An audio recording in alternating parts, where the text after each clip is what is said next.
Այն, որ մենք տարօրինակ ազգ ենք, վաղուց հայտնի է։ Ես չեմ տեսել մի ազգ, որ այսքան բուռն քննարկի խաղաղություն է ուզում, թե չէ, գոհ է խաղաղությունից, թե չէ։ Ես 2 րոպեանոց ելույթում իմ մոտեցումը այս հարցում չեմ կարող շարադրել, բայց ես բոլոր նրանց եմ դիմում, ովքեր ինչ-որ անուն են դնում խաղաղությանը, ինչ-որ կերպ ուզում են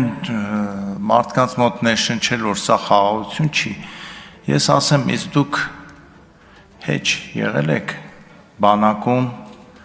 երեխա ունեցող, ծնող, քեռի, հորեղբայր, հորքուր, որոնք ամեն անգամ կես մարդ չէ, զորամոչ մեկ մարդ էին դառնում, երբ որ իրենց երեխան 15 օրով պետք է մարտական հերթապահության լիներ կամ 3 շաբաթով։ Այդ օրերը ինչպես է անցնում այդ ծնողի համար, ինչ է լինում։ Ես չեմ խոսում դեռ պատերազմի մասին, մարտական գործողությունների մասին։ Ես խոսում եմ այն խաղաղության օրերի մասին, որ ասում ենք խաղաղություն է եղել այսքան տարի։